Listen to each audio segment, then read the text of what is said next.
Make sure you watch in layman's terms. That was secret yeah. Oh, layman's turn. Yeah. Oh, okay. Make sure you be watching it. All right.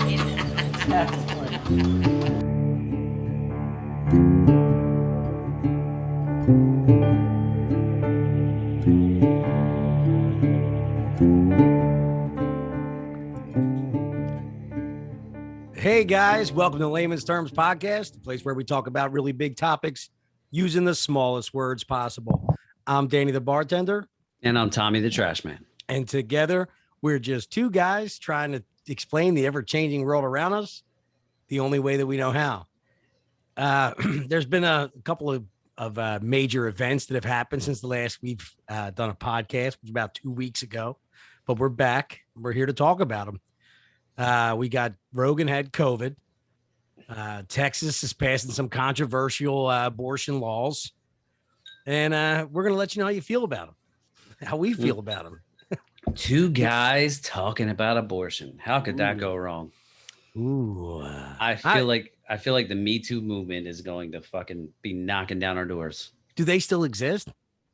No, I think it's all been cured actually since Biden took office. Yeah. All that's over now. Yeah, I haven't seen any police shootings, no Me Too movements. I mean, it's all it's gone. I guess they're not happening. No COVID death counter anymore on the news stations. I mean, it's all gone.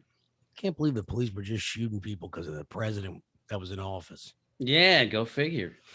A lot of craziness, a lot of crazy stuff going on. And there was a couple cool documentaries we watched. I watched, the last time we talked about Mouse at the Palace, and then you told me about, I guess Untold is like a Netflix special where they're. Yeah, but it's weird. It doesn't come up, but you got to look for them individually. It doesn't come up like look for the other ones. Right. So you just type in Untold. Another one must have just came out. I just watched yesterday called it was about Andy Roddick and this dude Mikey Fish, tennis players. Really good doc too. And what was the other one that you told me to see? Deal with the Devil, and then there was another one called like Crimes and something which was about the dude that bought the minor league hockey team. Yeah, so I watched both of them, and then I even watched the Caitlyn Jenner one, and just didn't get into that one. Well, I had no idea because obviously when she was Bruce, I don't even think I was born. Well, I forget what Olympics that was. Maybe like 86, maybe something like that. Who knows? I mean, I was 6 years old, but I had no idea how much detail and everything went into like that triathlete thing. Like they run, they throw the disc, the javelin, the high jump, the pole vault. Like I had no idea. I'm not really into the Olympics, so like he was a hell of an athlete. He was like the number one athlete. Yeah, it was crazy. He like broke world records. Like it's insane. Then he was like, "I'm done with this dick." He's like, I'm time to hang up the dick. Yeah, I feel like I get that a lot with women. I'm done with this dick. From them though. I guess it's one thing to own it and make your mind up on it yourself, and then they're out. Yeah, never to be heard from again. But so yeah, man. Joe Rogan got COVID.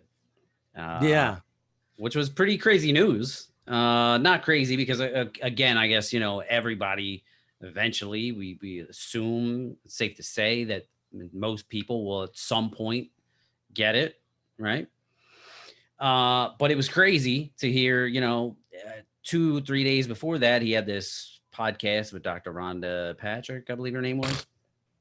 And they were talking about it. They were talking about the vaccine and the positives of the vaccine.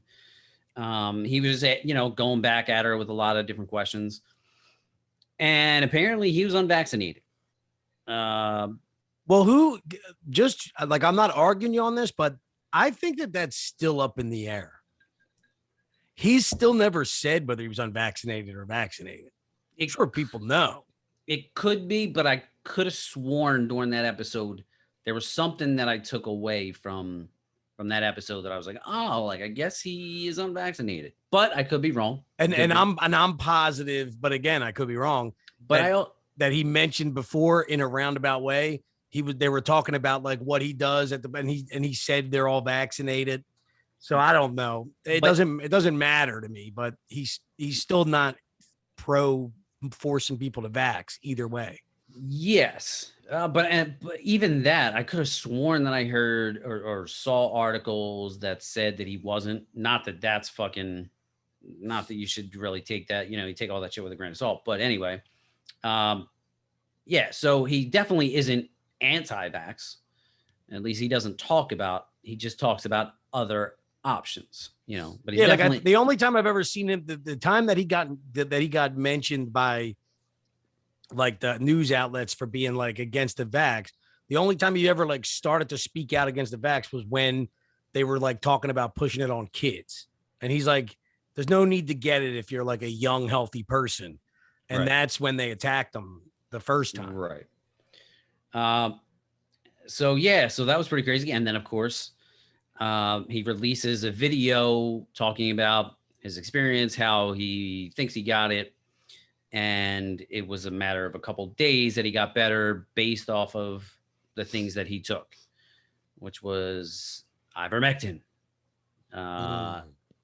monoclonal something, Antibodies. whatever. Yeah, the monoclonal antibodies, zithromycin, vitamin C drips, high doses of vitamin C drips, and high dose of NAD drip. And he was, pretty good in a couple days. And actually, I listened to his newest podcast where he talks about it a little bit, and he's fucking smoking a cigar. Yeah. Like it was nothing. I'm like, damn, bro, even that's a little ballsy move, I thought. I love how the best thing he said was, he was like, I think the worst thing I really did. He's like, they're talking about everything else. He's like, he's like, fucking the best thing you could do is just be healthy. He's like, I think the worst thing the actual thing I did wrong was that I went out drinking all night. And that's where I think, he's like, I think I would have been fine if I would have just went home or whatever. So he was basically reinforcing the idea that like being healthy is the most important part. Right. What I thought was completely nuts about the whole thing was that a man comes out and says, whoa, I had COVID. It was scary. I had a big fever. My first night was pretty scary. I knew something was up. I separated myself from my family. I called my doctors right away and I was sick and it was rough and I did this and I got over it. But that's why I'm, that's whatever. And then when you look at the media, the way they treated that, it was like so disgustingly gross. It was horrendous. Like, it was like, first off, just imagine you're him.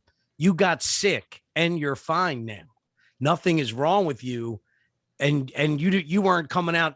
The whole point of his post wasn't to say, man, this thing's, a myth.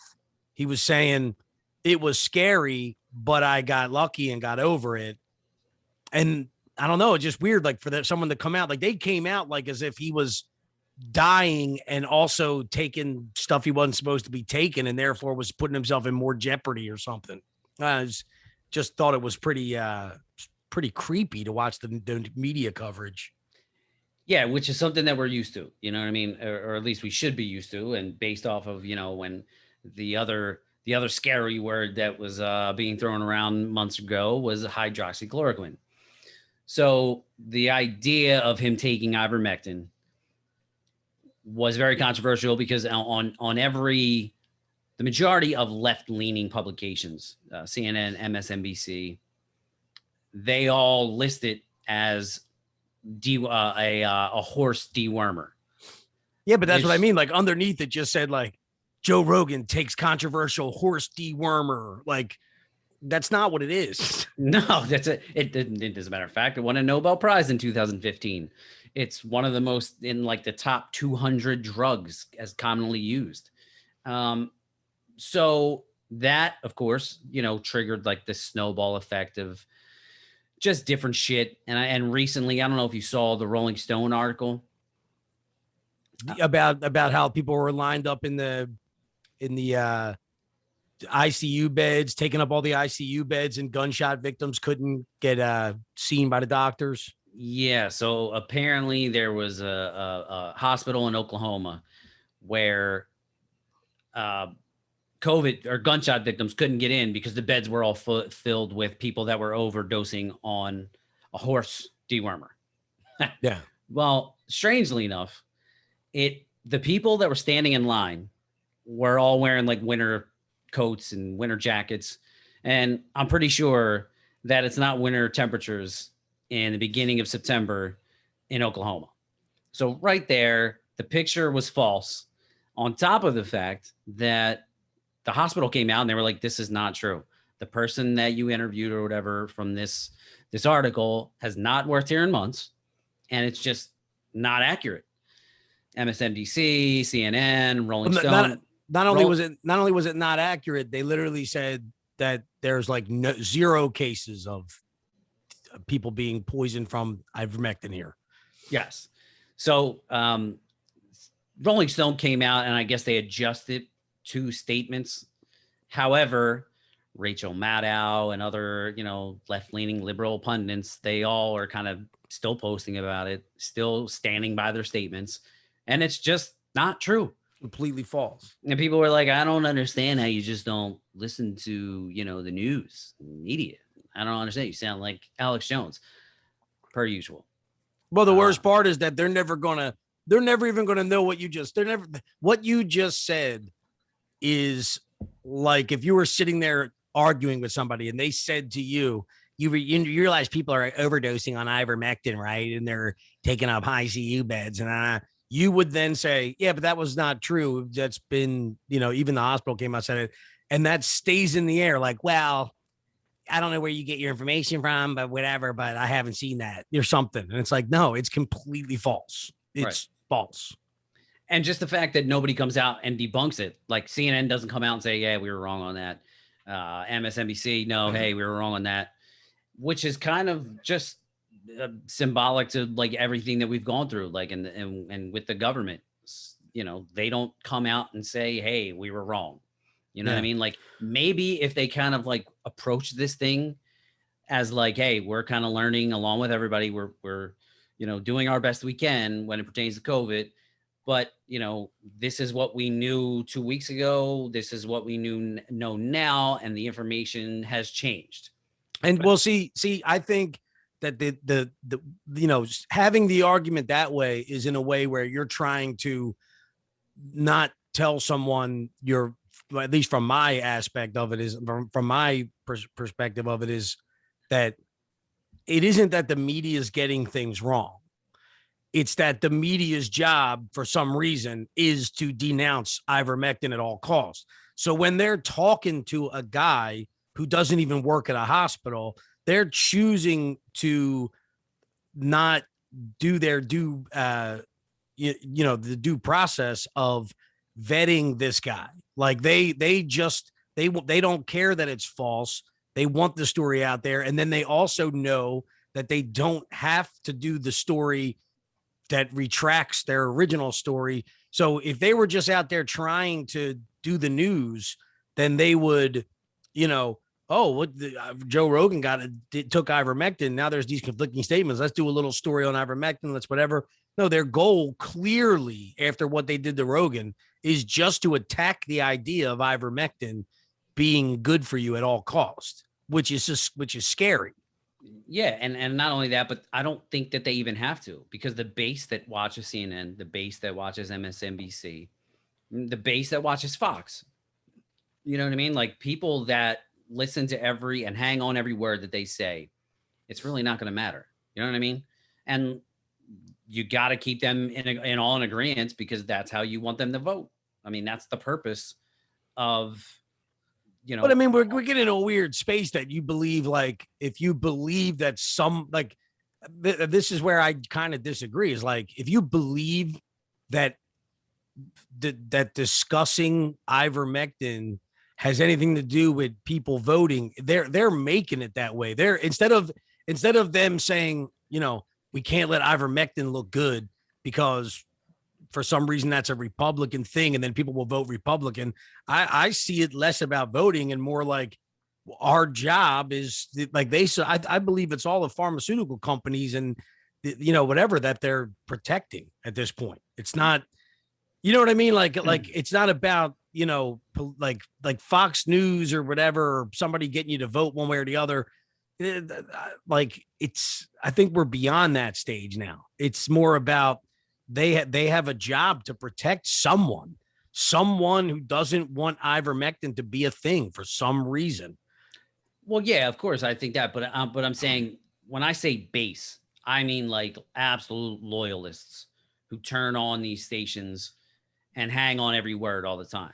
Even if you're the occasional watcher of whatever network, you know what I mean? Maybe you're a little bit, you could be persuaded a little bit. But I think their job is to push, obviously, their job is to push a certain narrative that belongs, that whole ideology belongs to a certain group of voters. And that's what they're there to do. It's not, I don't think they're there to actually tell you the honest truth or the news, the real story. They're there. It's exactly why they put, CNN puts on their Horse Dewormer. Now they know damn well, like, yes, it's not a complete lie because yes, it is used as a horse dewormer, but it's the same thing with the COVID death tracker. Like as soon as Biden got in, they took it down. You know what I mean? They want you in fear. They want you to not take that because that's their base. That's what most people on the left believe in the vaccines. Do you know what I mean? So that's what I'm saying as far as that goes. Yeah, it's getting confusing to me at this point. Not what you're saying, but I mean, like, it's starting to become pretty unclear what the fucking narrative is or who they're protecting or what the goal is. Whereas I feel like 8 months ago we knew what the goal is. Now I don't know what the goal is. Well, I don't even know that they know. Well, I don't know. I was going to say, I don't even know that they know. That's what I mean. Like, why though? Why such an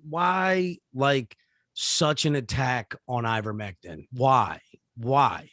Like, when I say why such an attack on ivermectin, like it was the strangest thing to me when Rogan came out and said that the way the news took it, even I didn't see it going that weird, where like every place did a special on it.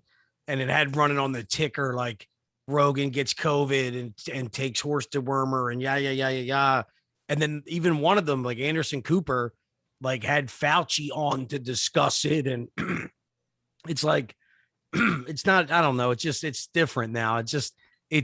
There's an attack on ivermectin and I don't think it has anything to do with the vaccine at this point. You know what I mean? It's like, just don't fucking take ivermectin because they want you to take something else or something. I don't know, but I don't know. It's just really fucking weird. Well, it kind of goes back to like what we were saying on the last podcast, like where like with Afghanistan, with any really situation, the government isn't going to come out and say we fucked up. So that's what I truly believe. Not only do I truly believe that the government's just pushing the vaccine for that reason, I also do believe that from the majority of doctors that I've listened to, the majority of things that I've read, the vaccines are the most useful thing to fight COVID, at least not fight COVID, but to reduce complications of it, to keep you out of the hospital and death. Vaccines are the way to go. The interesting thing about Rogan, and it gets a little bit complicated, and like I think it's great that he has a big voice to come out and say, well, this is what I did. So it's kind of like what we talked about a year ago. I think all options need to be put on the table, right? Whether it's hydroxychloroquine, whatever, because everybody's body is different. You know what I mean? So the thing about Rogan, with all those different variations and different things that he took at the same time, if you remove vitamin C, let's say that he was taking in high doses intravenously, does he still recover the same as quickly? Or if you remove NAD, you know what I mean? Like, who knows exactly? Because I don't know that his combination of what he did was the same as maybe like Trump, who took the monoclonal antibodies. You know what I mean? Like, I don't know if he did the exact same thing. Yeah. So, And I also, because I know exactly what you're saying, because I thought the same thing. That's how Rogan said it. He didn't say like basically, I thought the attack on him was so weird because he didn't come out and say, I got sick, wasn't a big deal. I took ivermectin and now I'm fine. He came out and said it was horrible. I was nervous and scared. And I took these fucking 5 things that actually that none of us have access to except for maybe ivermectin. And what I thought was strange was that's where I thought in my head of everything you're saying. Like if the news could have carried their narrative and said exactly what you just said. Like, Rogan took some of the same things that, it may not have been ivermectin. Ivermectin could have been overlooked. No. But instead, everybody that got on there just said ivermectin will kill you. Right. Like, Yeah. Which is completely not true. Yeah. Yeah. So, that's the one thing that I know that we've stressed multiple times, that medicine is just a completely revolving door. And it's, there's certainly certain treatments that the majority of people, go about, but it's the same thing. Like when I talked about, when I had rosacea and the doctor was like, you're going to be on antibiotics for the rest of your life. Well, I haven't taken it in 2 years and I haven't had an outbreak or really any kind of flare-ups. So according to him, like he just kind of looks at the majority of people probably that have, I guess, mild to severe cases. And that's probably their diagnosis, and that probably works for them. Now I don't know their diets. I don't know their lifestyle. I don't know any of that, all those different variables that come into play that made me any different. I have no idea. But it's the same thing. Like I think I may have mentioned this, where a guy that I work with, another bartender, he completely tore up his back at work and was all fucked up, bedridden, all that jazz. And the doctors, of course, well, you just need surgery, slip discs, vertebrae out, well, all this different shit. He decided not to go that route. So he took his lawsuit money and he invested it into himself. He went to physical therapy, some other different treatments that maybe some people would consider controversial. I'm sure the mainstream doctors maybe would advise against that based off of the general consensus and based off the fact that that's going to hurt their bottom line. You know what I mean? Like they're there to be surgeons and cut you open and do this.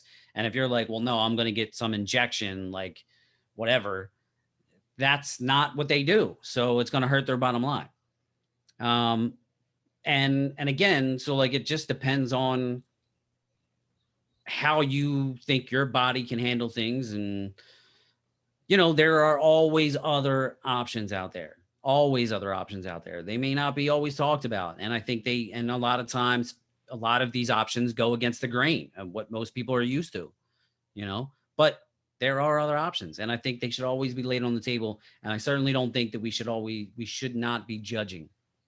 And going down the road that we're going down, just hearing that Jen Psaki is saying that Biden's going to lay out some new rules tomorrow,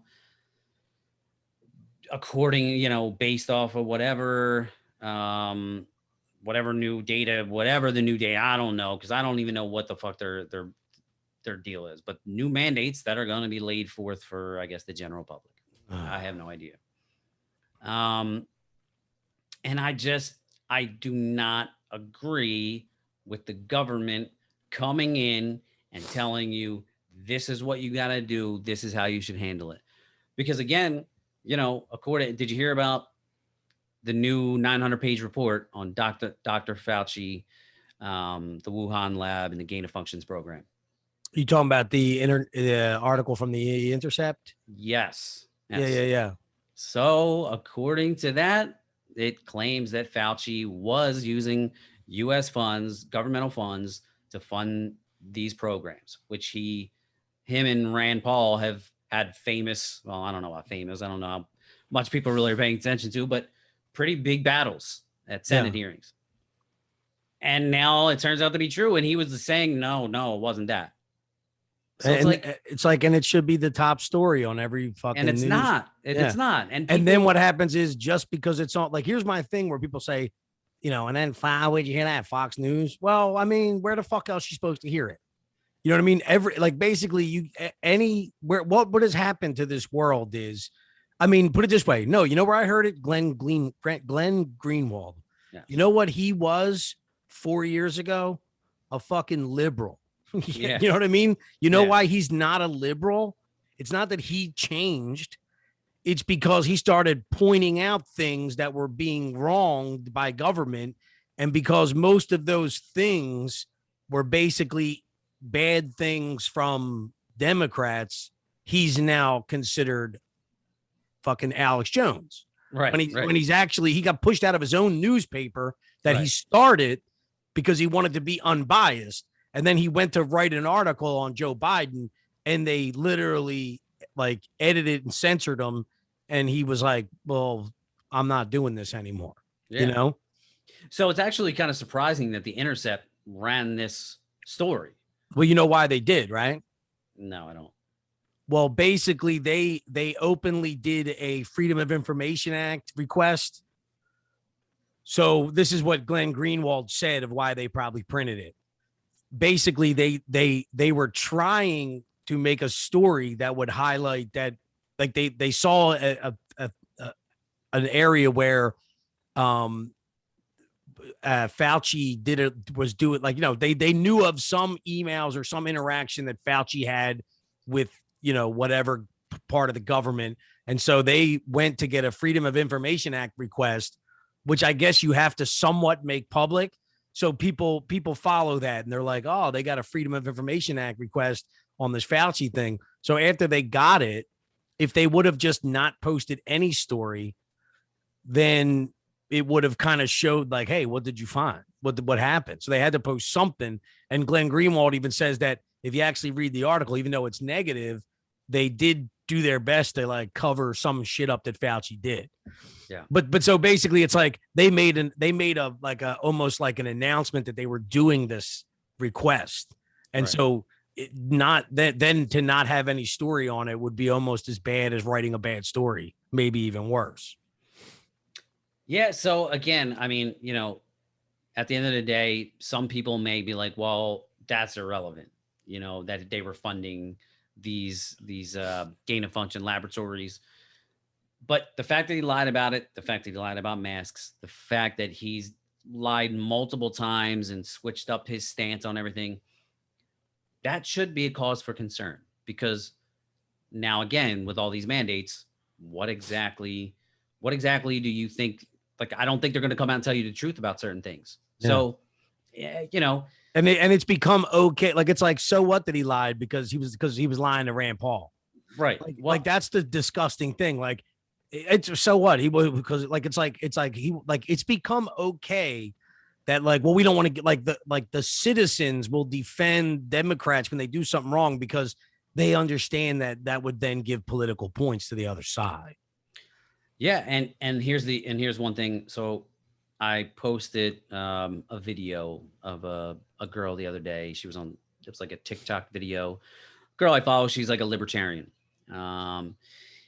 And going off of mandates and now kind of transitioning into Texas, you know, this one girl was like, if I wanted the government in my uterus, I would fuck a senator. So this libertarian girl was like, well, I definitely wouldn't recommend that you do that. But here's what's funny that I find funny about most people that take this stance. She was like, you vote for the party that wants the most government intervention in your life. So what exactly, like, how exactly do you think this is going to play out? Of course, they're going to come for your pussy. Like, and even though technically the left is not doing that, the pendulum is always going to swing. And when you open up the gates to just let the left do whatever they want, the right is going to do some things as well that are overreaching.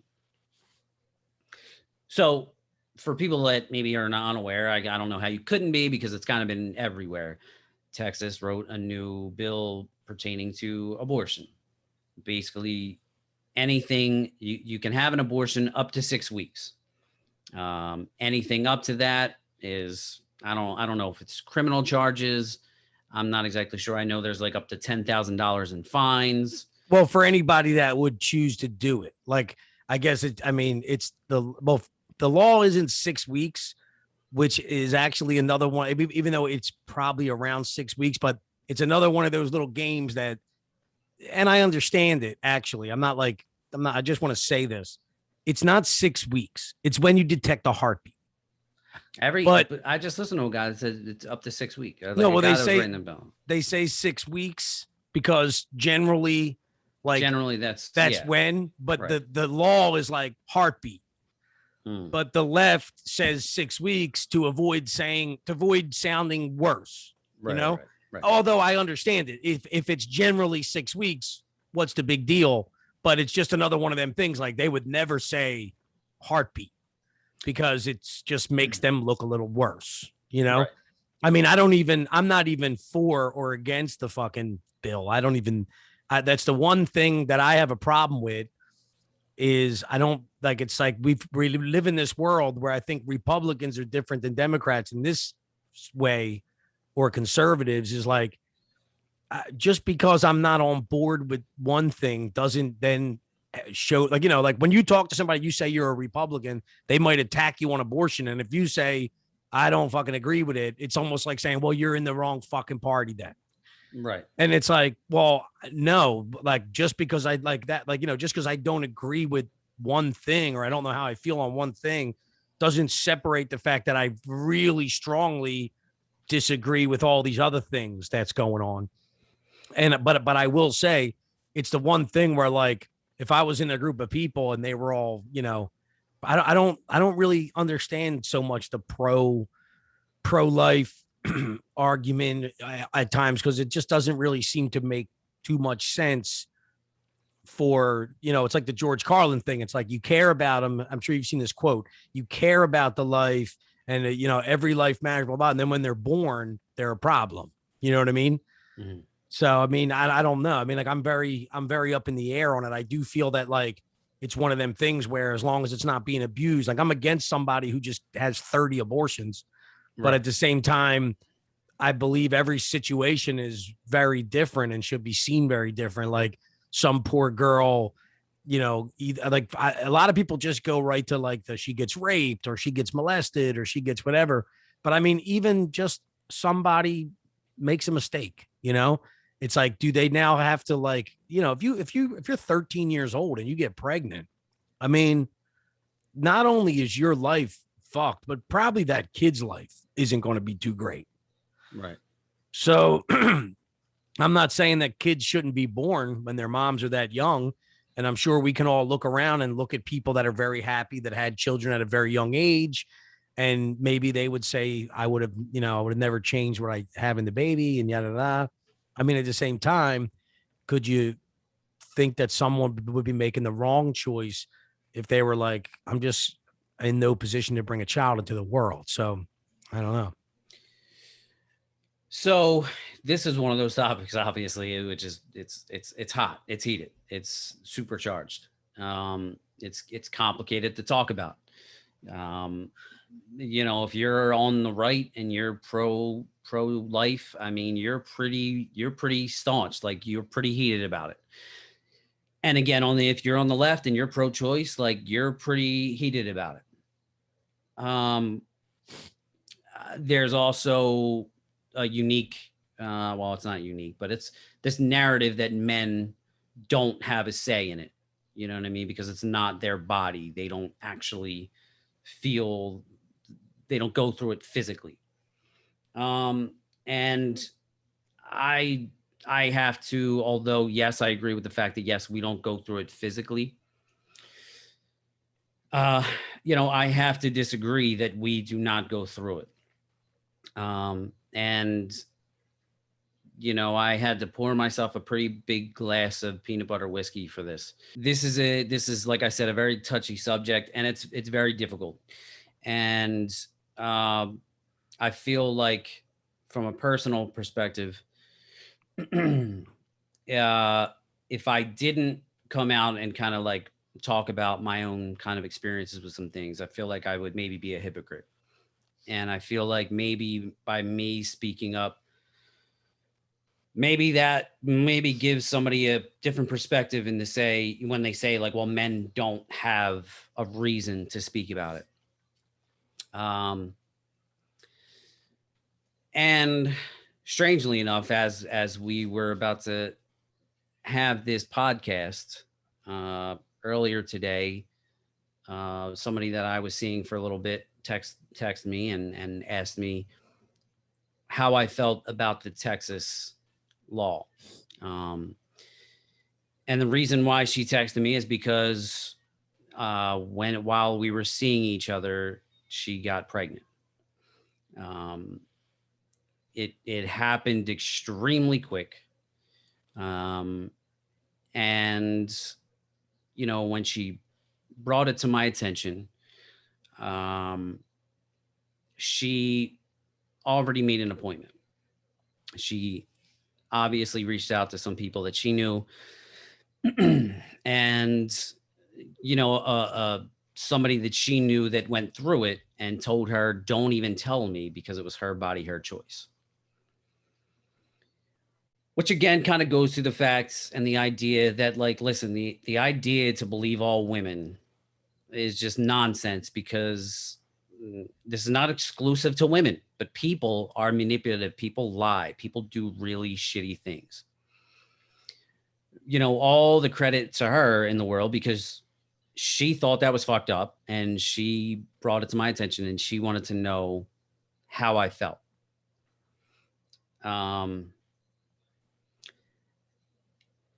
At the time when she told me, we had not been seeing each other very long. We knew each other for a while.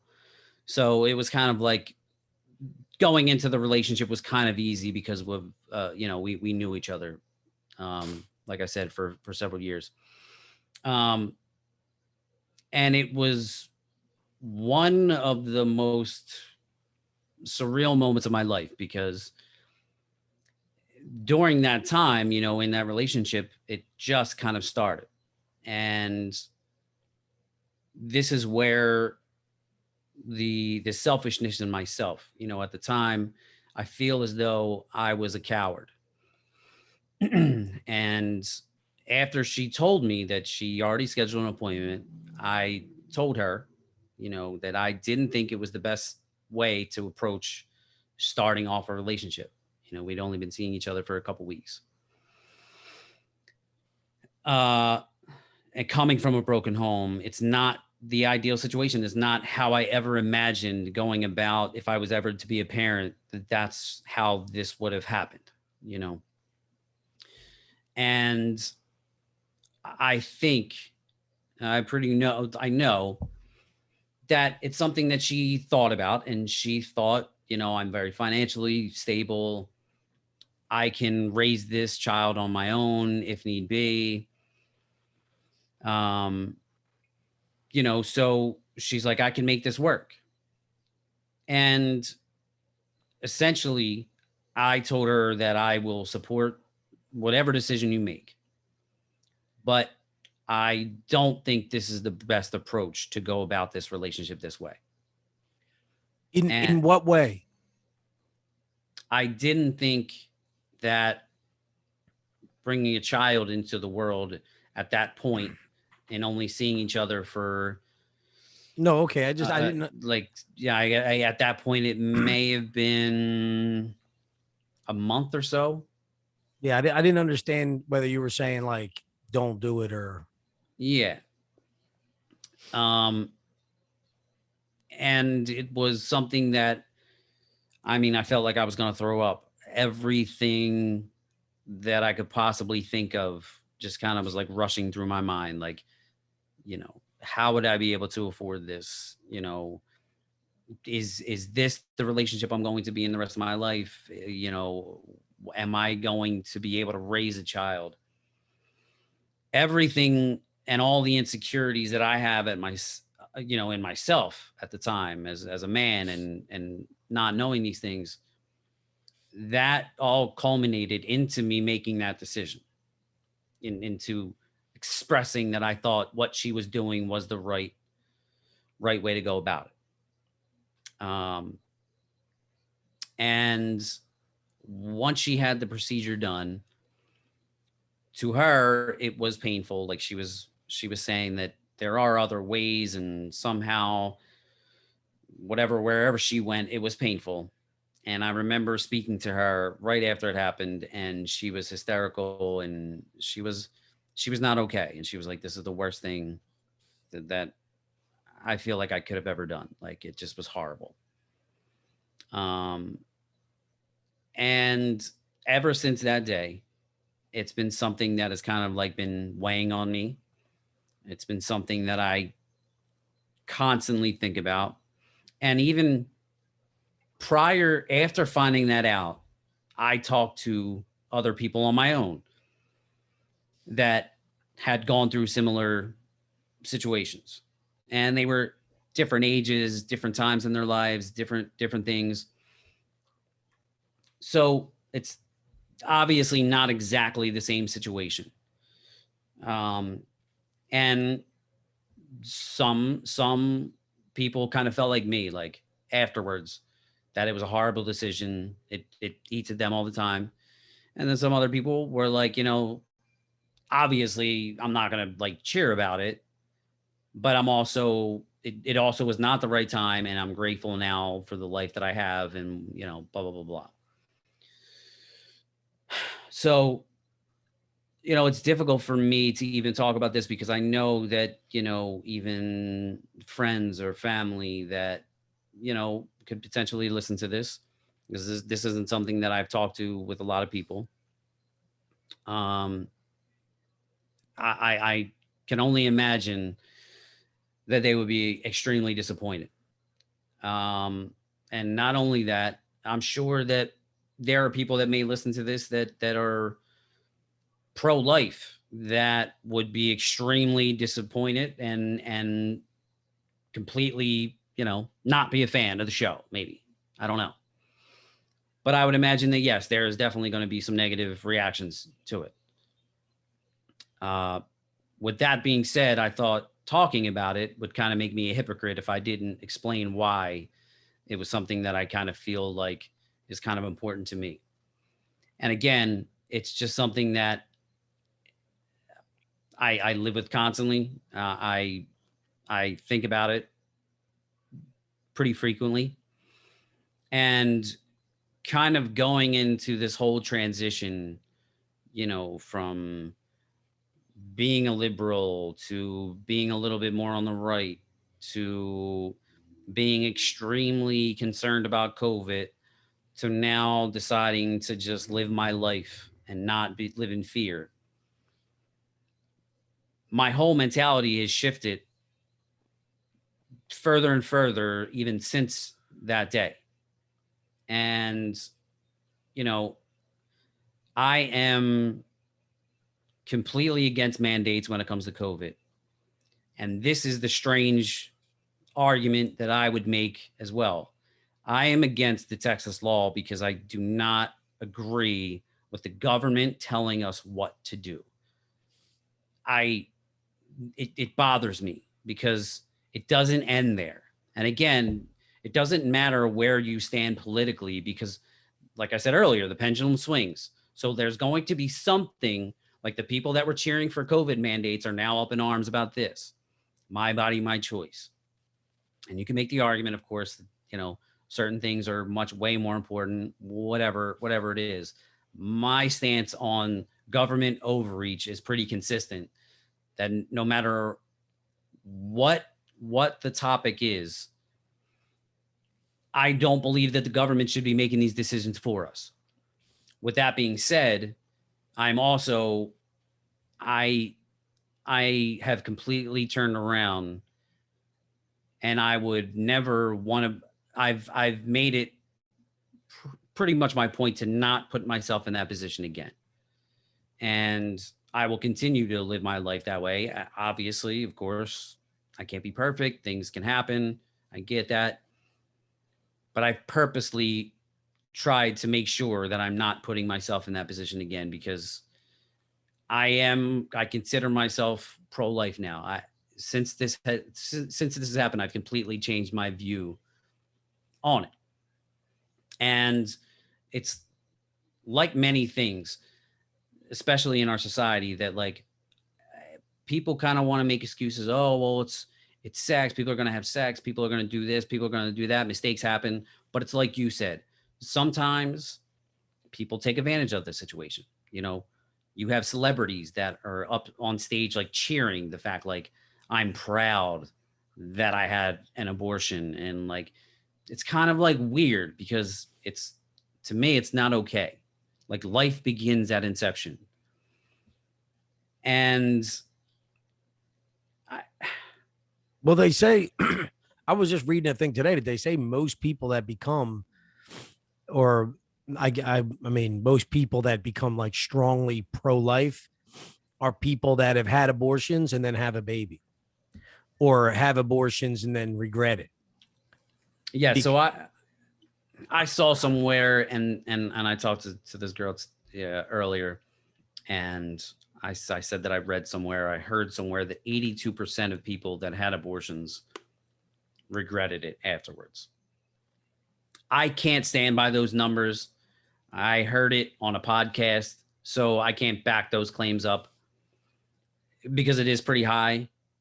But I would imagine, you know, there's a girl that I follow that has been posting stories from people, you know, anonymously. And there's been so many stories of people that are regretting it. And that's just on a small scale, you know? Yeah. Well, what they say too is like what happens is that like in the where I was reading this thing or whatever.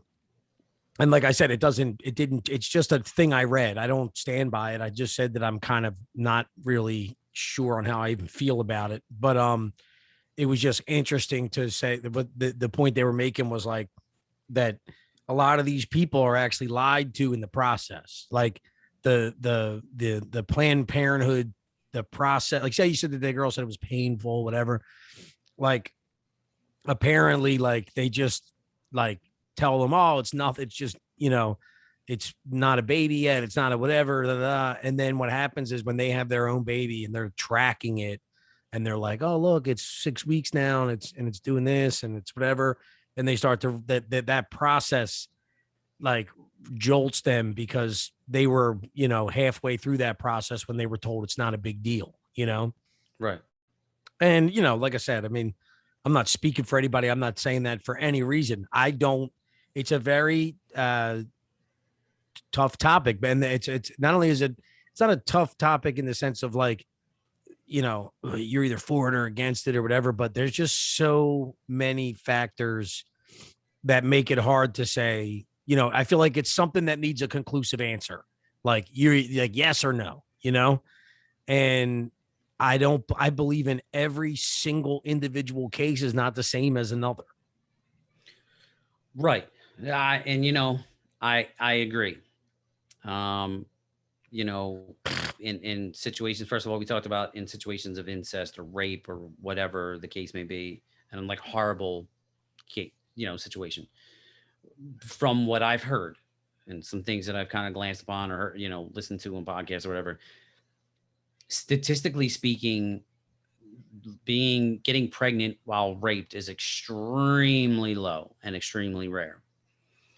Now that's always used by the argument for abortion, but it's so rare that it's like, well, okay, I mean, that could be an exception, but still, I mean, that's like a blip on the radar. You know what I mean?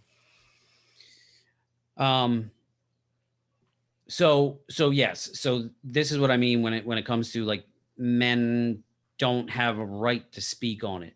And to some degree, you know, I could have decided, no, I don't want you to have this child. And she could have decided, yes, I'm going to have it. From that perspective, I mean, I can't do anything about it. Well, that's right?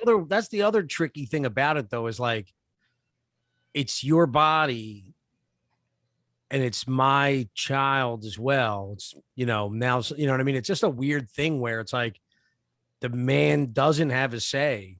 And I'm not sitting here saying that that's the case 90% of the times, but like, that is weird to think. Like, imagine if you were like, no, I'm totally against this. I'm totally against this. And I want to have this baby. And the person's like, well, it's not your body and I'm going to do this. And that's a scary thought, you know. Yeah. I mean, it's, you know, It's it's complicated. And again, like I understand why so many people are so passionate about it on both sides. It's not an easy decision. It's not an easy topic to really discuss. Um, Obviously, you know, I haven't told a lot of people. I feel like I'm getting fucking hives right now. Like I feel like I'm overheating.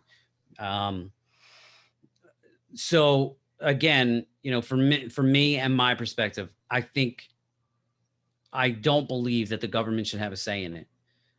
But I also believe that it's not something that we should celebrate.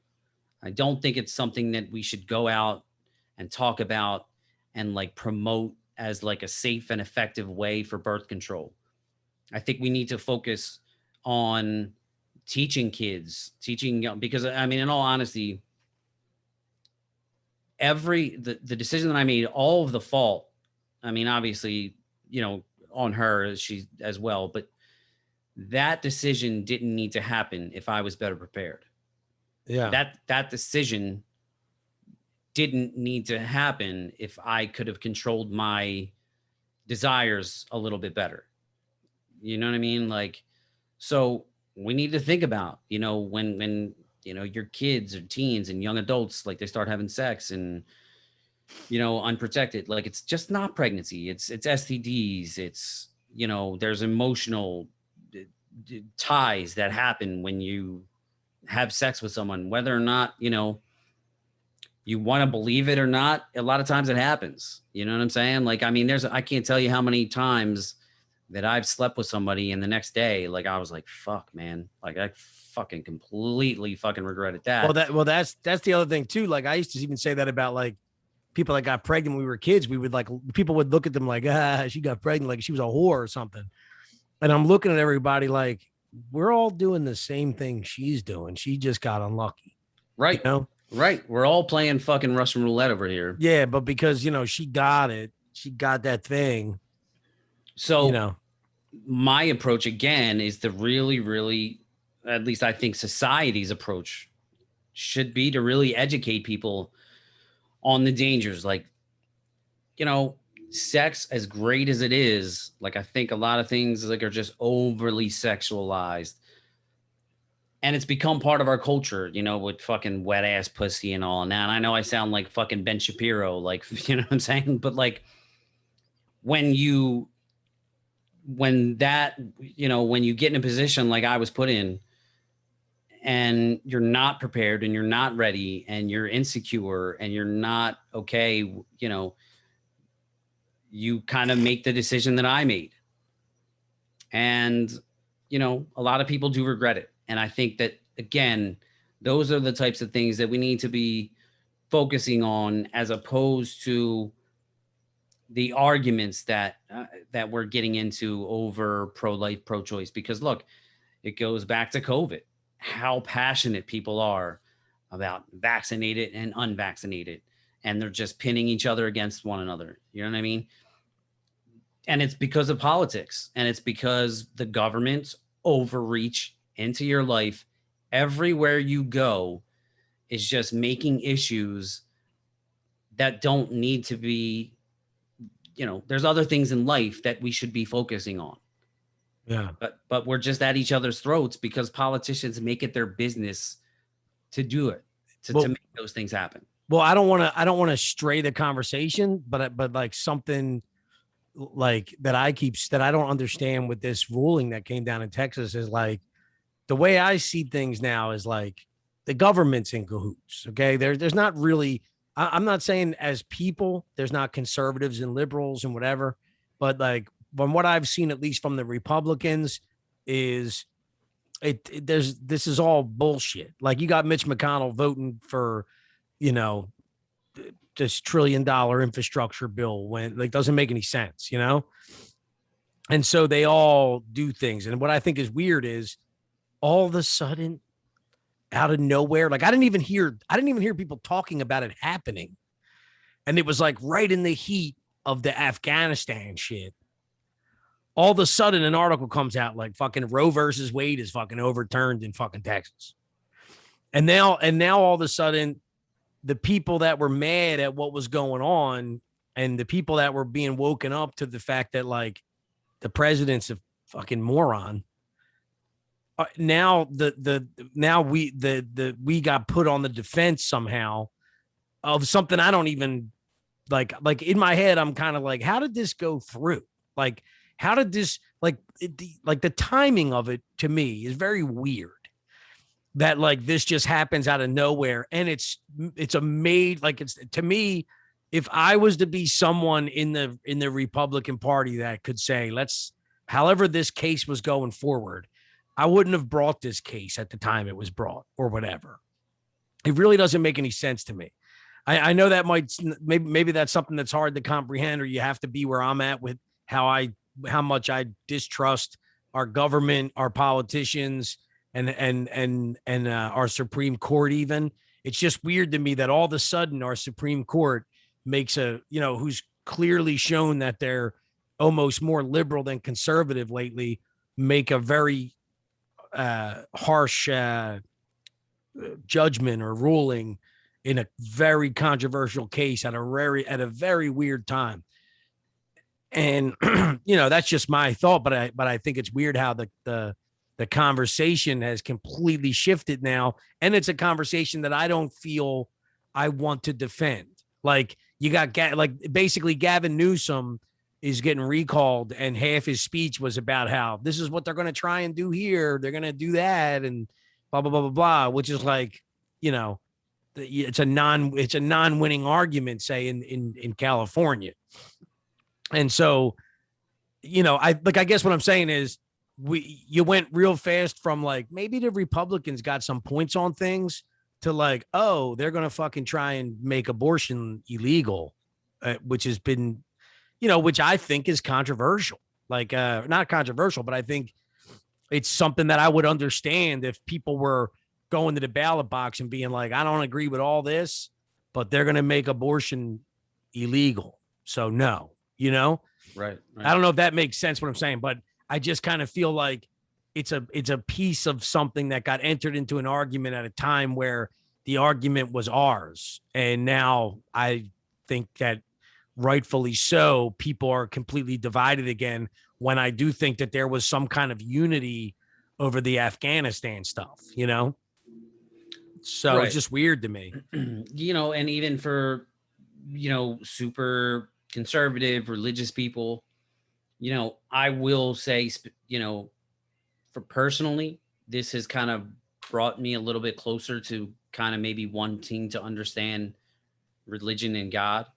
It's something that, I pray every night now, and I'm like, I don't know.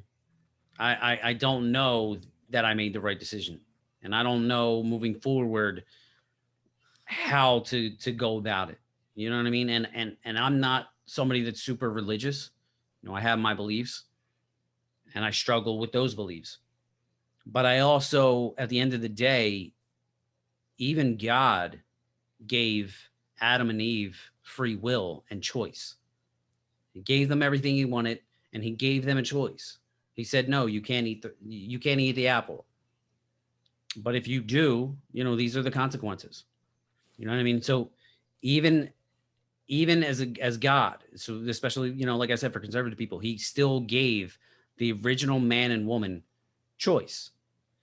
And that's the way that I think everything in this country those are the lines that it's drawn, that we as individuals, as humans, have the choice. Now we have to understand the consequences of those choices, which is why I think it's important to have information available to people and understanding why abortion is not okay. But if you do go down that route, that's something that you're going to have to live with. That's something that you're going to have to answer to God. It's no different than if you decide to murder someone. You know what I'm saying? Like, well, I think that the thing that makes it difficult, and remember, I'm just throwing in information. I'm not defending. I'm just saying why it makes it so weird is like, yeah, God gave us a choice, but he also gave us the 10. If you want to keep it religious, it's like in the 10 commandments, it's like, don't kill. So the question becomes, Well, he gave us killing. He gave you guidelines for a better life. He gave you guidelines to live according to his law, but he also gave you free will. I mean, you could. But what I'm trying to you say could is, choose. You could choose not to do those things. but I guess what I'm saying is, taking a life, as I see it in religion, Right. murder. Right. Like, you have the choice of murder, but if you choose murder, it defies what it means to be a follower of Christ. Again, I'm not, and I'm not saying like this is why abortion is wrong. I'm saying here's where it gets so complicated. There are people out there who believe wholeheartedly that once there's a heartbeat in that baby, there are people that probably believe way before that heartbeat comes about that is a life. Right. And so they believe, like when we're saying we have choices, like we have choices, but we don't have choices to make for other people. Like I can make a choice that affects me, but if I make a choice to kill someone else, to take someone's life, only God can take life. Like we can physically take life, but the only person who's allowed to take life is God. So you're interfering with God's will by taking another life. Right. And so the question becomes, is it a life? Is it whatever? And I don't even know. Just because it has a heartbeat, is it a life? I don't know. However, then when you were saying like because you're religious, then I have the other thing. If you want to take it into a nature argument, there's no fucking being alive that in the animal world, the only reason you exist is to procreate. And if you were to be doing anything to hinder the procreation of yourself, like, I mean, of course, it doesn't seem like people really, or animals care about other things, procreating or whatever, reproducing. But an animal's whole existence is like to have another generation of its genes for some reason. I don't know. And so it's like in the animal world, this, like, if you, just the main thing of it is, if you actually think about how much we've accepted abortion as a norm, it's made us separate ourselves from what it is.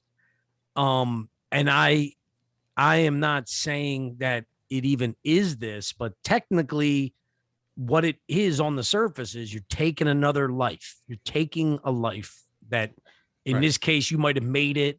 It might be in your body. Therefore things get, weird, but I mean, it's a life, I guess, that's the argument. And so therefore, if someone was to say, well, it's my body, my choice, then you'd have somebody on the other side, like, it's not your choice to take someone else's life. So it makes it so complicated because then you have the thing of like the doctor that's doing it. Like is he doing a just act, or is he, if he's done 140 abortions this month, did he kill 140 people? Like, is he doing something wrong? And like I said, I mean, I'm only stating these things. I'm not saying that that's how I feel. I just see the argument as so complicated that it's just like the way I see it is abortion's not a good thing, but it's not necessarily a bad thing. And as long as it's not being abused and it's always looked at, like you were saying, like educate children and stuff. It's like if your daughter is to have an abortion because she's 13 and she's out having,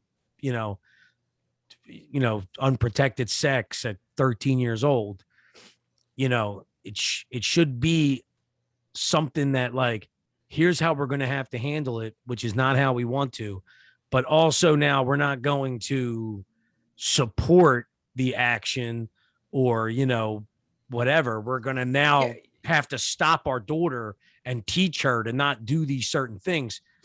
Exactly. Like there's an underlying issue there. Yeah. You know what I mean? Like why is your daughter at 13 years old having sex to begin with? Yeah. And I know a lot of people that even that's a loaded question. You know what I mean? Like if you're a father of a 13-year-old, you may think that you're doing everything that you possibly can. You know what I'm saying? And maybe you are, maybe you're a great father. You know, it doesn't take away from you as a man or as a mother or whatever. But what exactly is going on in society that's making her feel like she has to have sex at 13 years old? You know what I'm saying? And you know, it goes back to I was talking to a friend about this. You know, he was telling me about I just don't understand why all these people want guns, man. Like we got a gun issue in this world.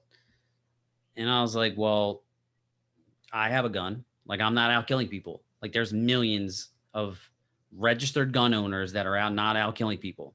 So why are the people that are buying illegal firearms, some even legal, but why are they killing people? And of course, his argument was, well, you know, because I was like, well, if they didn't have a gun, they would do it with a knife. And he's like, well, you can't kill as many people with a knife. Which in many cases you're right. Absolutely. Because eventually there comes a guy with a gun. but I just literally an hour ago watched a video of a gun advocate talking about New Zealand who a couple of years ago they had a mass shooting, so they banned all types of fucking guns. Same thing in Australia, like they gave up their guns. And look what's going on. Then in New Zealand, there was a terrorist that stabbed like 6 people. He grabbed it in like some kind of shopping mall or somewhere, a store. He grabbed a knife and stabbed 6 people. So now they're banning knives. Like there was like a knife ban. And it's like, well, you're just you can't just continue to ban objects in like, that's not going to save lives. It's not going to cure the fact, why the fuck did this person want to stab 6 people? Why the fuck did somebody want to go out and shoot 12 people? You know, because, you know, in the old days, they stoned people to death. You know what I mean? Like there will, at the beginning of time, man will find a way to kill someone. So why? Well, and I don't think it can be fixed either. Like right, that's what I'm saying. Like I was just about to say, like we can have these debates all day about how it's much more easily to kill someone now, but it's such a complicated topic because there's no explaining why somebody. I mean, yeah, somebody might kill somebody because they came home and found their wife fucking some dude and he fucking went crazy and killed the person. Or maybe he went fucking Michael Douglas and lost his job and fucking whatever and went falling down and shoot fucking things up. Yeah, like I hate to really there's no real answer for it. Yeah, and like I hate to say it because like anybody who dies in a situation where like I mean I guess you can consider it like whether you're that person in the store where the dude stabbed people, or if you're the person, you know, in Vegas during the concert where a guy's blasting out the window with a machine gun. Right. It's, I don't sit there. I don't defend that guy and I don't defend his right to have a gun or whatever. But the thing is I don't think that like by taking guns away, you take away people having access to guns that shouldn't, or that you'll ever like they're getting down to the like I don't even know how they sometimes catch people, like how they say like they got a kid who was going to do X, Y, and Z. I'm sure there's a lot of kids out there who say some crazy shit and like 1 out of fucking 3,000 of them actually do anything, and 1 out of 1,000,000 of them do the worst possible thing you could imagine. But again, I'm not defending their right to do the thing. What I'm more saying is like, you know, our lives are fragile, and there's a million ways that things could happen to us that are of other people's faults, you know, like some guy could just decide if we take away guns and knives and whatever else, you could be walking down the street tomorrow and some guy decides, you know what, the new way to take people out then is to just drive as fast as I can into a crowd of people, right. You know? Right. And you're not going to ban cars if you run fucking 12 people over like at a rally. Like But then I understand how somebody might see the other side of that and be like, oh, well, so what? It like, a gun would just still be the easier way for that person to do X, Y, and Z. But especially right now, but what I'm seeing in Australia mainly, not because I don't think it's the same in New Zealand, but I'm not following New Zealand as closely. There, from what I'm seeing, people are saying this is only allowed to happen because they don't fear the public at all. They don't fear their people, And I mean, I don't know if you've been watching these videos, but they're chasing people through, like, there's people that have gone into like areas where they're not allowed to be and they're unvaxxed, but they're kind of doing it like a protest. So it's like there'll be 10 cops in like riot gear and somebody runs into like the subway station because they're not allowed to be in there. And they catch these people just for being unvaxxed and start beating them. Like, just start beating the shit out of them. And it's like, what the hell is going on, dude? Right. What is going on in Australia? That they're walking up to people on the street, asking if they're vaccinated. And then they're not. I just seen a video of them like they're forcing a vaccination on somebody. So they take a woman into the elevator at a hospital where she's being like forced to go get vaxxed. And then they get her in the elevator and they're like punching her in her fucking ribs. Like, almost just like, yeah, now we got you in the elevator, we're just gonna punch you in the ribs. And what I totally see, and I think I said this on here before, I definitely said it to you. What you're seeing in like, say, Australia is that prison experiment that happened in the college is kind of taking place in real life. Yeah. It's like, your job is to go around and round up these unvaccinated people. And now you actually see yourself as like, like the power is getting to these people in a weird way. You're the savior. Yeah. It's just so weird, dude. And I really hope that kind of attitude doesn't come here, because that's scary. Dude, they have camps in Australia. You know that, right? They have straight up camps that they built that are real. I mean, people like, this sounds like I'm making this up, or it sounds like I heard it on Alex Jones or whatever. No, they made camps. They are going to, they if they haven't done it already, I don't know. They built fucking camps, like fucking camps. I mean, real camps. And then they're basically work camps, because they said that people are going to have to start going there that aren't vaccinated, that won't vax. But they also said that don't think while you're here, you're not going to fucking do stuff. So it's a work camp. So I don't even know what they're doing, but like, that really exists. And it's not like, I mean, I'll send you the article after this. It's like a giant facility that they built that, just has like one main house and like 30 tenant looking like structures. And it's so fucking camp for the unvaccinated. Well, that's crazy. I didn't hear about that, but I did hear one of their politicians speaking basically like, if you're not vaccinated, like, essentially you're not going to be able to take part in society. Yeah. Which is the most craziest thing that you can ever imagine. And then you kind of see what's going on here, and you're like, oh, well, I don't know. Maybe we could go that way. Maybe it could be possible that we'll lean that way. Well, and then like they said, though, the only reason why maybe we can't go that way, and I'm not saying that people fear like we're going to turn around and pull guns out on them or something, but like maybe there is a fear of pissing too many people off. Like, in other words, you turn around and you go into some town in West Virginia and you turn around and say, yeah, we're going to start fucking taking whoever's not vaccinated, sticking them in a camp. Now, that might be the thing that makes the whole town say, fuck you, you're not, and then like, barrier off the main road and be like, you come in here and try to get us, we're armed.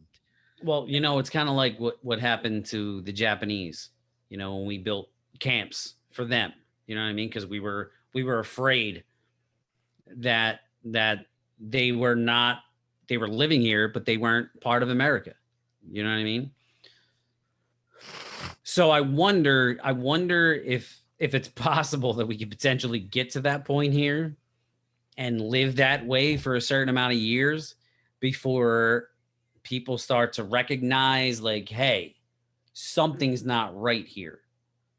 Like, yeah, I don't know. I mean, luckily and hopefully I have seen some videos where there was like, cops that were basically there to enforce some mandates, and they were like, I'm not taking part in this. Like, Over here or over there? No, over here. And I think well, that is kind of happening over there too.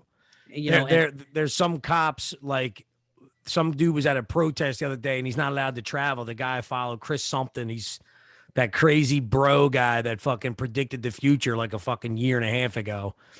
And he's not allowed to be whatever. He's supposed to be like in jail. And he went to the border of some other country where like you're not allowed to cross through if you're unvaccinated. And he just announced he was unvaccinated and like walked through, and the cops drove by and like honked the horn and gave him a thumbs up. So like you're seeing some of this stuff being stopped in places, which is kind of cool, where the police won't go for it.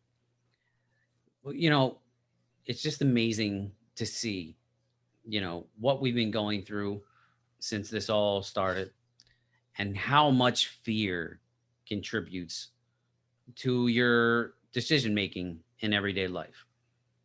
Now, I'm about to direct a show that, I'm holding auditions September 20th, Steel Magnolias, and we'll be going up in January. Knock on wood that everything will go according to plan.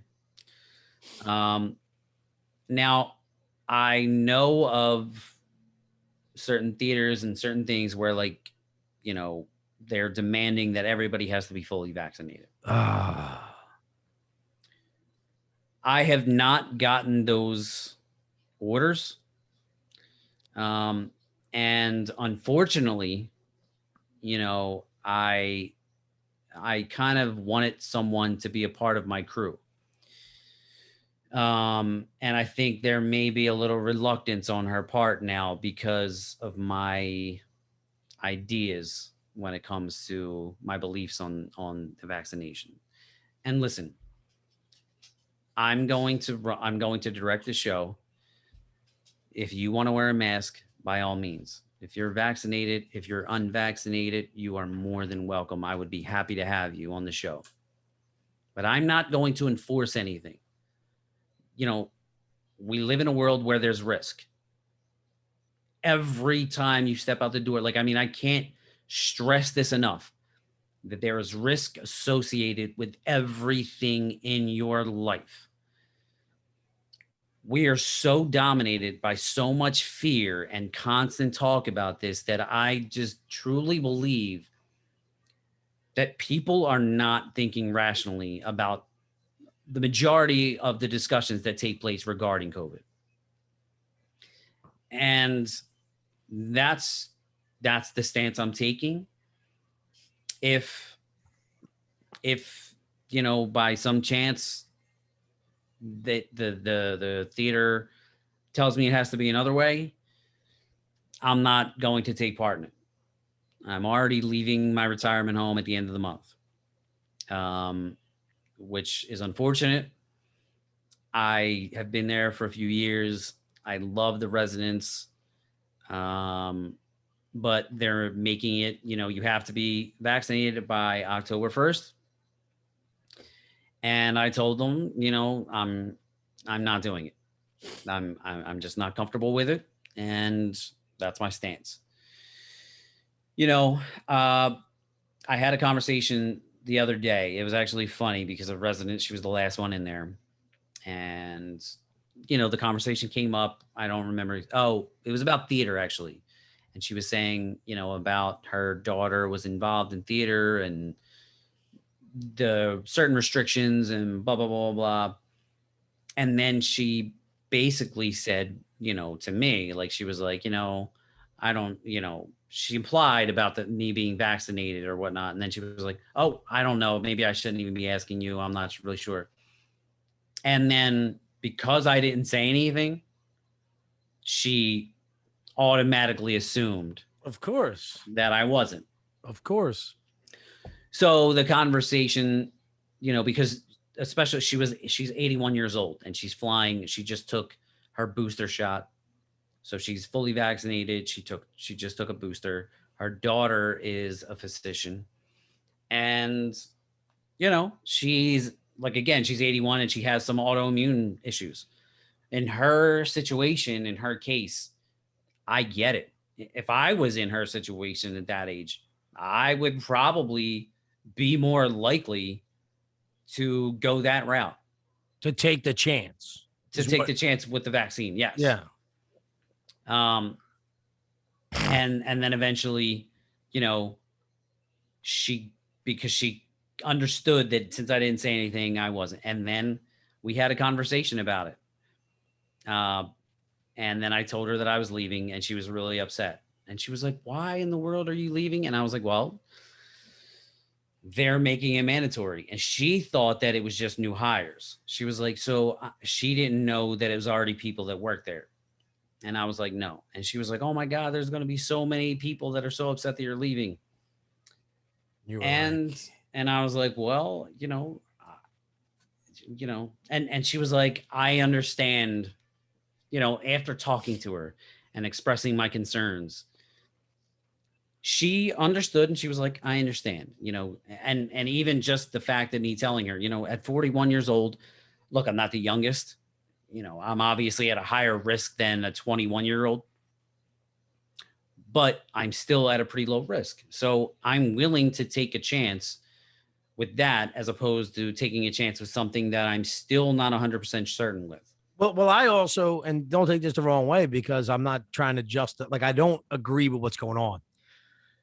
However, I wasn't fully thinking of things. We were talking before, and then you told me, well, it's a retirement home, which I mean, clearly I knew that.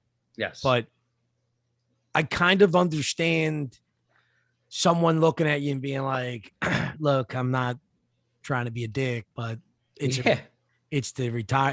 everybody's old and that's your job. Absolutely. Yeah, absolutely. And I get it. Like I said to her, I'm like, listen, I completely understand. And I've been working here for the past couple months. I've been working there now.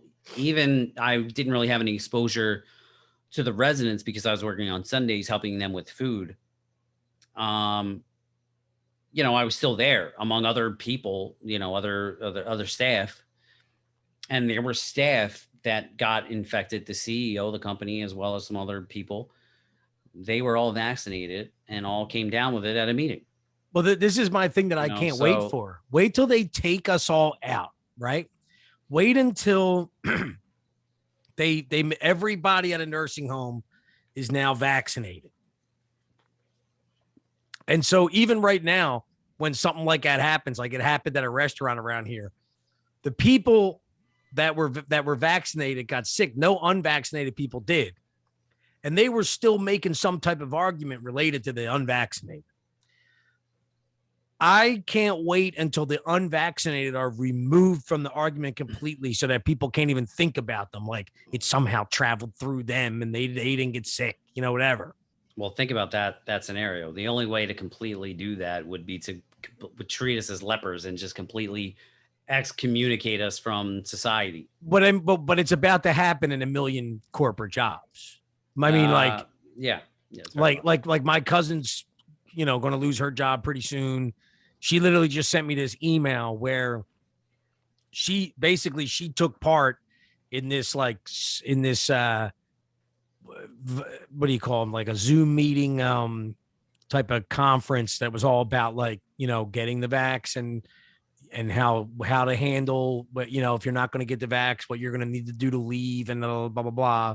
And then they sent this email after it was all done, thanking everybody for participating, and then listed all the companies that were also participating in the same meeting. Like they didn't know. They're just like watching this meeting, and it wasn't one where you see everyone involved. Dude, it was like General Electric, American Airlines. It was just this giant list of like major corporations. So what I don't know is like, I feel like the narrative of the media was like Afghanistan And then like, think about it. We were like vax, unvaxxed, and boom, Afghanistan happened and everything went away. It was all Afghanistan. Now it's Texas. And I can't believe that we're going to like round home and just come back to like, oh, you guys thought we forgot about the unvaxxed, you know? Right. So like now there's going to be a president with a very, very low approval rating on pretty much everything he's doing, but he's going to come back and be starting to tell us what to do. President that doesn't even know what tornadoes are. The president that just, I mean, like every single time he makes a fucking public speech, he makes a mistake, like a major mistake. I mean, like at this point, I mean, I know I would make mistakes, but like he makes mistakes and people say, oh, you don't make mistakes. And I'm thinking in my head, the amount of times that people told me certain candidates over the past that like, you shouldn't vote for because your president should be something else. And now they're defending every stupid thing the guy does. Like, oh, you don't make mistakes. But no, you know what? Yeah, I do. I'm not going to be president either. I can't stand up and deliver a speech, but it seems like every other president before Biden pretty much could without making a mistake. Right. So I don't understand it. He came out yesterday and he was talking about climate change. And he's like, we're going to have all like zero emissions on electricity by 2020. Yeah. And, you know, tornadoes, you know, those things, they don't call them that anymore, but, you know, those, you know, yeah, he said something about tornadoes and he was like, yeah, you know, those, tornadoes, but they don't call them that anymore. And I was like, what? And I was like, what? They don't call tornadoes? I mean, tornadoes you think our podcast can get bad? It's like anytime the guy decides to like wing it, like he'll be like, yeah, it reminds me of like, say your grandma, say you go to see your grandma and you're like, and you're playing a video game and you're like, hey, and then your uncle and, you know, come on, man, you know, whatever. I'm like, what is this guy saying, bro? Yeah. Dude, the best part is he just said like, he's a fucking liar. He just came out the other day and said, he was in some type of like, whether it was a speech, I don't know. I don't know whether it was like something for us or it was like a Zoom meeting or something, but he said how he visited the Tree of Life synagogue in Pittsburgh. And he kept talking about how he visited it. And then he brings his grandkids there because he wants them to remember what happened there and all. And then they came out and they were like, he's never been there. Like, you know what I'm talking about? There was like that mass shooting at that Pittsburgh synagogue like 4 years ago or something. Oh, yeah. But like Biden started saying that he visited it right after. And then he even went on to say like, and he takes his grandkids there every year to remember it and whatever. And then somebody came out and was like, he doesn't come here. Like he's not like, I'm not saying that like one person said he didn't go there, but like it's debatable. And then you might find out that he goes across the street or something. No, it was like he'd just never been there. It's just never happened. And that's the craziest part, that we have a president who goes up and just says he was there, you know? Yeah. And, you know, there's one thing I think we talked about on this podcast. I think I brought it up. There was an article that I read about I don't remember if he was a politician or he was in the military. So this is going back even prior to the election. And I think I mentioned it on the podcast about this guy stating that Biden has been wrong about almost every single foreign policy decision. Oh yeah, that was it. That was a guy that's like a big guy in politics. They asked this guy that before the election. Yeah. And he said, I really like Joe Biden, but he's been wrong on every single thing in foreign policy. Every single one. So then of course we see Afghanistan and like, it's just like, oh, well, hey, that was, he's like, you know, that was 4 or 5 days ago. Like, what do you want from me? And dude, and by the way, too, there's so many things that like I went down a rabbit hole of looking at, which I mean, we don't need to get to them or whatever. Maybe one day we can have the conversation, whether it be on here or off here or whatever. But like, I started looking up like these things about like, you know, whether like what was the deal with getting out of there and whatever. Well, first off, Trump tried to pull people out of there twice. They literally blocked him in Congress and created the reason why the plan went the way it did was because they created this the Republicans and Democrats stopped Trump from being able to do what he wanted to do.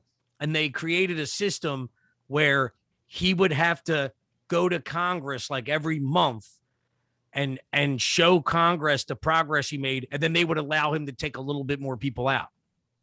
Like there's so many effed up things that like people think that we forget about that don't exist.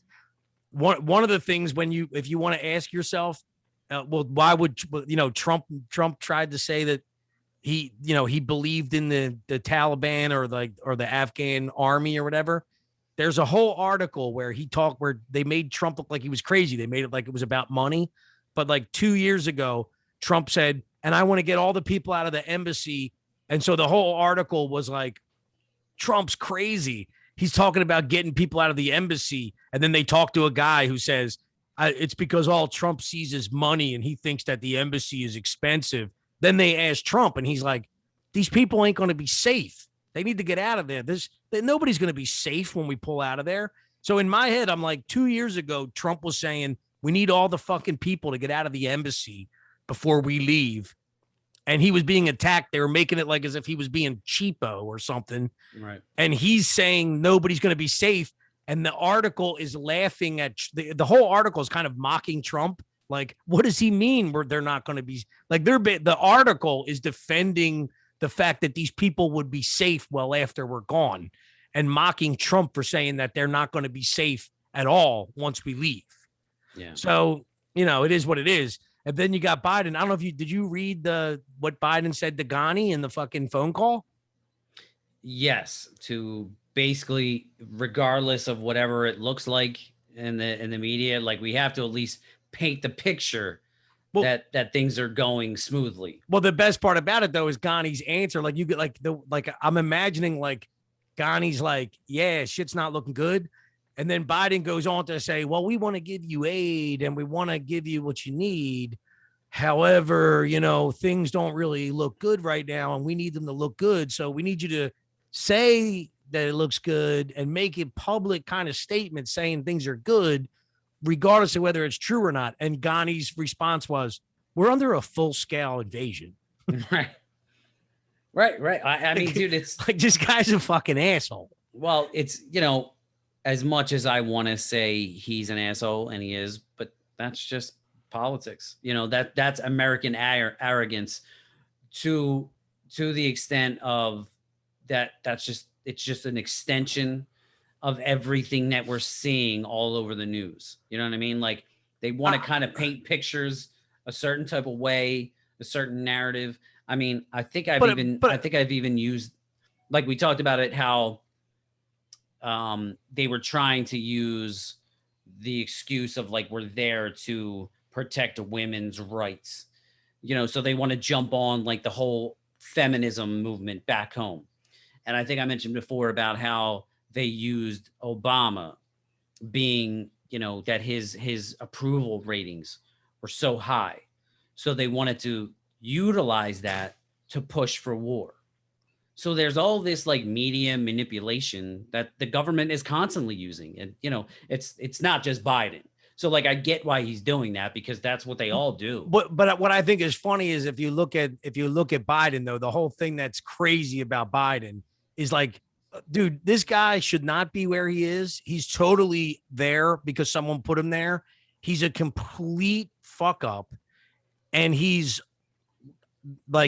been handed the media is 100% behind him. And yet he still fucks everything up.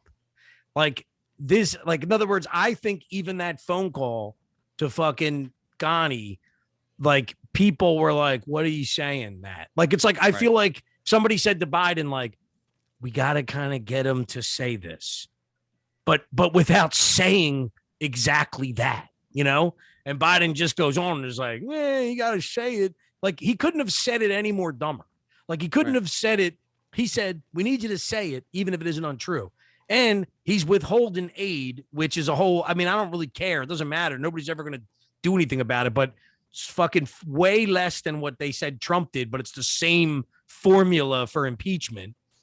But the thing I guess I'm getting at is like, That's why I think he's a disaster. It's like Obama would have been on that phone call and been like, look, I think it's time you tell people that, like, even though it doesn't look good, we're making progress or whatever. I think someone set Biden out there like, yeah, schmooze him, Joe. You know, like the old days, like a politician does. And he's like, yeah. And he lost his way somewhere in between and just went like, just say it, even though it isn't true. And everybody's like, ooh, don't fucking do that. Well, You know? it's like I can't confirm this quote. I've actually looked. I don't know if it's accurate or not. But Obama, I saw a bunch of things, people tweeting out this quote from Obama. Don't underestimate Joe's ability Yeah, to no, fuck he things said up. it's not only a quote, there's an audio recording. Oh, is there? I heard that a year ago. Okay. Yeah, and so everybody brings it up. Like the funny part, to be honest with you, was when I first heard it, I thought that's a fucking big statement by Obama. Like, Yeah. like I thought, like when I heard that, I was kind of like, it was almost like fucked up, you know? Yeah. But the thing is now after dealing with Biden for like 8 months, I know exactly what he meant. Like, Right. dude, we're handing you the fucking shit on like. There's probably been times where like he was like, okay, I guess we'll have Joe handle this. This is nothing, but then lean into Joe and say, make sure you don't do this and this. And he fucking will come back and do it. And the other thing I think that Biden suffers from for real is that he like literally believes all his own bullshit to the point where no matter what, it's like he thinks he's cool, you know? So no matter what happens, he thinks like, you know what? I'm gonna, like, they probably say to him, Joe, just fucking stick to the game plan. And then he's like, oh, I had a meeting at the palm of my hand, so I had to go. I had to give him an old Uncle Joe story. And they're like, no, don't do it, please. Yeah. You know? Yeah. And he just goes there because he thinks it's almost like he's that idiot friend of yours where you're like, dude, what are you doing? He's like, what? They loved it. You know, it's like, no, they didn't, dude. They Right. didn't love it. Right. Right. Uh, Yeah, man. So it's been an interesting 2 weeks since the last podcast. You know, I feel like me personally, my energy has like kind of been drained from that topic because, again, it's something deeply personal. It's something that unfortunately I had to experience. It's something that I deal with constantly. But I will say that, you know, because of that, it made me really reevaluate the insecurities that I have in myself and really, reevaluate my whole ideology of what it is to be a man and how to be a better man and how to be a better person and how to be, you know, just even a better person in society, how to, you know, uh, overall, everything about it, just to kind of be just a better person overall. I mean, that's well, it's like it's like we're all living sloppy. And then all of a sudden something happens and makes you realize like, hey, you keep living sloppy, something's going to happen that's going to change your life forever that you ain't going to be prepared for. So you better tighten your shit up. But you'll only know if you get hit with that. Other than that, we're all just going to keep living sloppy, you know? Well, no, that, you know what? And that's a perfect analogy. And it's just kind of like, I mean, I guess it's the natural progression of life for some, because obviously other people are much more careful, much more calculated, you know, and to give credit to the girl that I went through this with, you know, she's a lot in many ways. She's very inspirational. She's a go-getter. She goes after what she wants. She's very dedicated to the things that she wants in life. And you know, she's very strong-willed. And I know it was also difficult for her. You know, she told me she read some books and all to kind of help her deal with the whole process. But again, it is a perfect analogy because again, just when you go through life and you look back, like from a teenager until your 20s, and you think of the dumb things that you did then, and then in your 20s, and maybe as you graduate college, and you recognize maybe some things that you did in college that years later you're like, oh man, that's a little bit embarrassing. To, you know, living with your parents until the time you move out, and you realize, wow, I really didn't know what it was like to pay bills on my own. I didn't understand all of these different concepts and the stages of life. And unfortunately, this is one thing that I wish I didn't have to learn that way. But I know even the discussion of it, every time I hear about politics, and anybody that ever talks about this topic, it's like a gut punch, because it's something that prior to me going through it, I was a little bit indifferent. I was kind of like pro-choice and just whatever. And again, I am not in favor of government, making rulings or passing laws to ban it. But my perspective on it has certainly changed. And I, just think it's really important for people to recognize the severity of it and the weight, that you carry. And obviously, maybe some people won't, maybe some, but I definitely think there's going to be some people that sometimes make those decisions. And just like everything else in your life, you make that decision, and then later you're like, fuck, that was a bad choice. Well, it's also something like when we were saying like how it's so different to each person. Well, it's like there's people out there that might feel that they could say like, no, everybody, you should never have an abortion, right? And this could be coming from an 18-year-old liberal kid who's rich. Yeah. And one thing that I've noticed in other things without getting sidetracked is like, no matter, even though they're good-hearted in nature, there's things that those kids don't understand. In my situation with one of those kids, they literally couldn't understand they didn't understand that like I couldn't go to college at one point. They asked me why I didn't go to college. And then in a real serious conversation, the person was like, when I said, well, I had to go to work and whatever. And the person literally looked at me, understanding my situation, and said, nobody could just pay for you. And I'm like, this person clearly is disconnected from some kind of reality that I live in. And so with that being said, there are people out there that probably don't understand why a 13-year-old can't just have a baby and take care of it like their mom does and just have another job for the maid to do while the kid still continues to go to school or, whatever. I mean, and that might sound dumb, but I'm just saying it's so different to everybody that it makes it so complicated to me. Like every person that has an opinion on it is coming from a place that they understand, and every person's place is different, Yeah.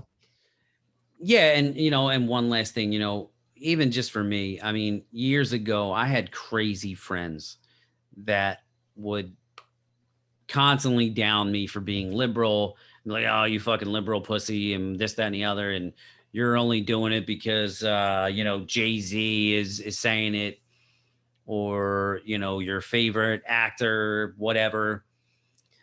And why is Panero doing that to you? Yeah. Yeah. Well, I mean, I don't want to name drop any, but because he wasn't the only one, but, so at the time though, I looked at these people that were telling me that and be like, dude, these people are fucking crazy, bro. Like they're angry. They're fucking crazy, blah, blah, blah. And realistically, I didn't realize the influence that, even though there wasn't anything directly maybe, and I'm just using Jay-Z as an example. I'm not throwing him under the bus or whatever, but I didn't realize the influence that pop culture and the media had over me. It wasn't overt. It was just like subtle. I mean, yeah, there was times where they speak out and you're just like, yeah, sure. Like, well, maybe on an issue like this too, where you don't really know where you stand. Like I have no clue where I stand in this argument. I don't. Right. And if I was to be in my world and go to a concert and they're like, yeah, abortion, and the whole place erupts. Yeah. It's not like I'm saying I'd be like, I'm for it, but I'm right on the fence. And if I go to sign whether it should be passed or not, I'm going to be like, I got to make a choice here. And it just seems to be that other people that are, that seem to be in my same social circle seem to see this as something, and I don't really have an opinion on it or whatever. But I could understand being swayed on something that you're not, that is not a concrete part of your foundation, you know? Yeah, and there was just so many issues and so many topics that, socially, like of course you see the media is dominated, left wing by, in pop culture, Yeah. like with your favorite artists, the actors and all these things.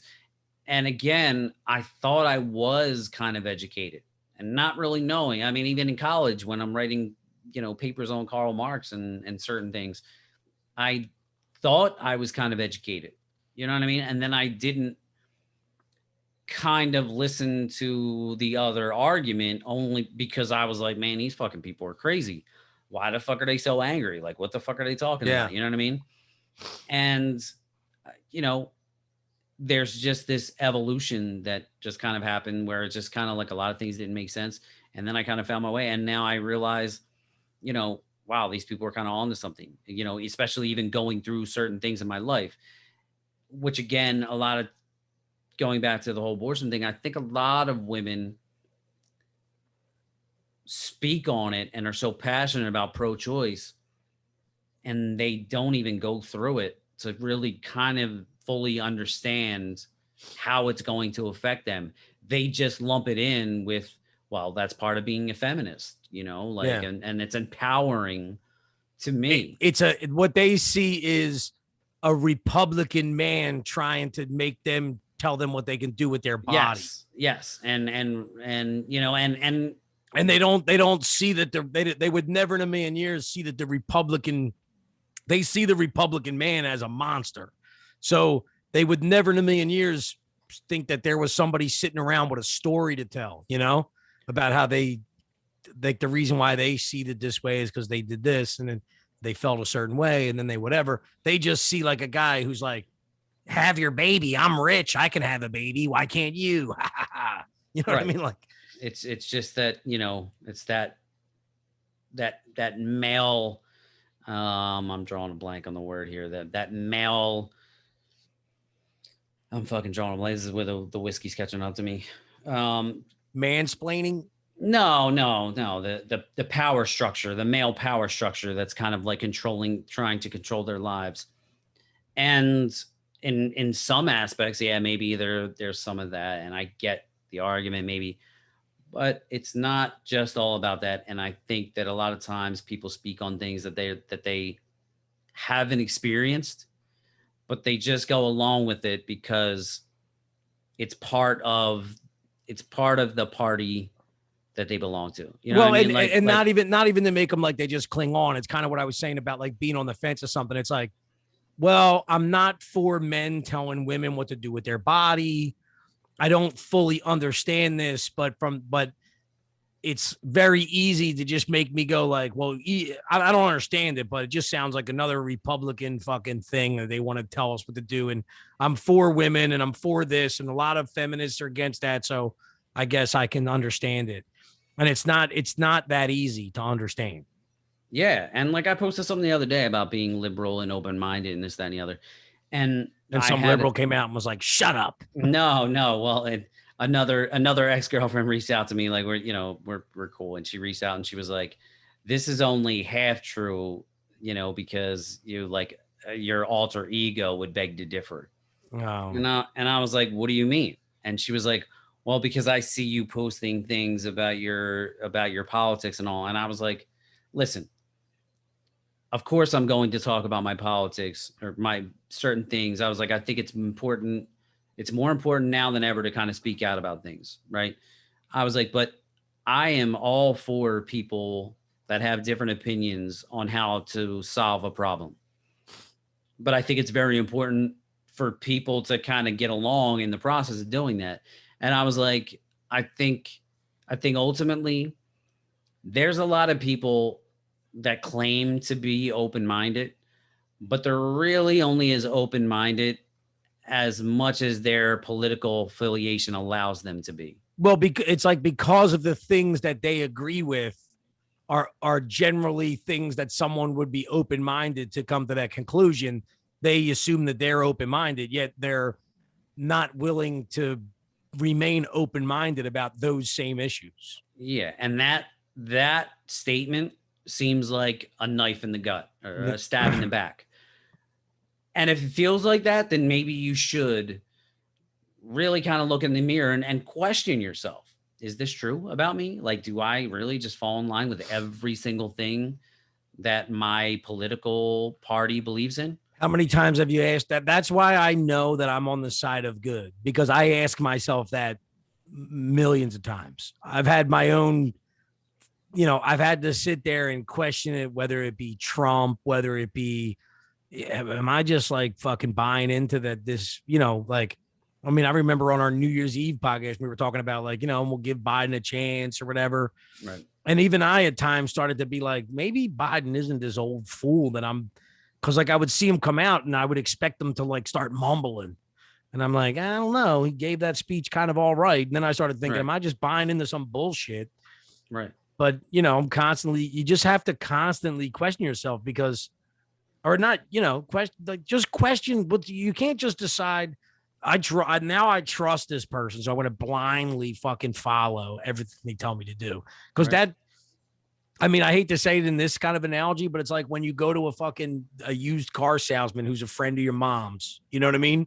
Yeah. And you start talking to the guy and it's like, I think he's just as bad. Like, we think that because we're in a situation where this person has a connection with us, they're going to help us. Right. Instead, they actually understand that with that connection you have with them, they have more power to deceive you, Absolutely. But yeah, so anyway, I guess if we're wrapping this baby up, I'll say that I don't, just let this be known at the end of this, I don't even trust the fucking abortion ruling. I don't understand how it came about, when it came about, why it came about, and how it took over the conversation. And then the other thing I'll reiterate on that I said very early on in this podcast was the best thing that could happen to us is that they attacked Joe Rogan. And they did. And to me, that is a big mistake that the media made, I believe, because there's no control in that dude. He clearly can do what he wants. And now he understands 100% that you guys are lying your asses off. So I just watched, not only did Rogan has another podcast out, I only saw the clips from the last two podcasts. In one, he's like, should I sue CNN? You know? Yeah. And then in the next one, it was just a 15-minute clip, but the whole clip was about how the media is all liars. You don't trust them. Now, we never directed anything as if he was pushing back on something that was said about him, X, Y, and Z. But this is what I mean. Just like with the vax stuff, now he's and the media is lying, Mm-hmm. So, and he's too smart and too cool. So he ain't going to come out and start talking about Brian Stelter, give them what they want. He's not going to attack them so that then the conversation gets to go back and forth and everybody's getting attention because Rogan's talking about them. But now he's just going to lay out how he was in the clip I saw, he was talking about reading an article and talking about how it takes him an hour to read a 15-minute article because he has to constantly go and vet things that he's reading while he's reading it. And 90% of them are all untrue. So I'm loving it because I believe that if Rogan decides to take a hard stance on how this anti-vax stuff is wrong and how, this is government overreach and you can't trust the media, I think that his audience is so wide that people that would generally maybe buy into some of the the anti-vaxxers shouldn't, they're putting people in danger, blah, blah, blah, blah. The amount of people who are going to side with Rogan on this issue over Anderson Cooper is going to be enough people that maybe we're not going to be getting put in camps, So thanks, Joey Rogans. Hey, Joe Rogan. Hey, Joe Rogan. That's my Joey Diaz. That was actually pretty good. It's an easy one, though. It's an easy one. Yeah. But all right, well, it was pretty good. Tommy told us his heartwarming story. Yeah. So, just in closing for me, thank you to the people that listened to me when I came to you for advice. thank you to the woman that I went through this with, because she handled it as good as I would imagine anybody could. Um, there's never been any hard feelings, and even talking about it, we still there was still like a general respect and understanding there. I'm sorry it had to happen, and I wish we could have changed things, but I don't know. After this experience, and even after this podcast, man, and just going through so many different things, I just feel like I really, really wish, and this goes for conservatives, liberals, everybody. I really, really wish that we would just have a little bit more open dialogue and respect for one another, for human beings, and respect people's decisions. You might not agree with them all the time, but like, we cannot constantly be at each other's throats. Like, there has to be, because the puppet masters, they're not living by the same rules. They're not living in the same areas. They're, pulling the strings, and we're just, going about it at each other's throats. And it's not, a lot of times, in a lot of ways, it's not making for a good environment. Yeah, well, I also love when I hear statements that like I always thought I understood, but yet I didn't. And the statement, suspend belief for a moment. When people say that, suspend belief for a moment. I used to just, it was a means to an ends type of thing. Like, I just felt like that was somebody saying like, hear me out, but suspend belief for a moment means like, forget all the things that you are stuck on and hear what I'm about to say in a realm or a universe where you don't already have all those beliefs. You know what I mean? Don't look at me, and as I'm saying this, see these concrete things that I'm not allowed to speak through. Just throw them all away for a second and suspend belief for one moment. And let's hear each other out. Like, we're just here in a world where we both don't understand this, And that is something that people need to do, is like, when you're getting into a conversation with somebody, throw away all the preconceptions of people, and and just hear them out. And you know what? 9 times out of 10, I think the thing that people don't understand is like, it's like they're so afraid of the possibility that their mind will be changed. Yeah. Or that, one of their beliefs will be fractured. And it's like what I don't understand about that is, I want one of my beliefs to be fractured. In a way, I would almost see it as like, like it's almost exhausting to fucking fight with somebody on abortion. It would be great for the thing that makes me stick with my stance on it, to have that leg kicked out from underneath of me, where I could be like, oh, okay. Now I don't have to I don't have to defend this vigorously anymore, because that thing that I thought I was, harping on, this data and this opinion and this person and this court case, shows all that to not necessarily be what this is all about or whatever. But yeah, so open your mind, open your soul, and close your hole. But I mean, that was like funny, but it's almost like, I'm like, I don't know that I can laugh at that. But anyway, all right, Tom. Well, guys, thanks for listening. Make sure you like, subscribe, all that good stuff. Tell your friends about us. And Tom, thanks for sharing your personal experience with us today. Hope the audience, I don't know if they want to enjoy it, or at least respects it, Right. And that's, that's all I can hope for. So. All right, guys. See you later. Later, Tommy. See you.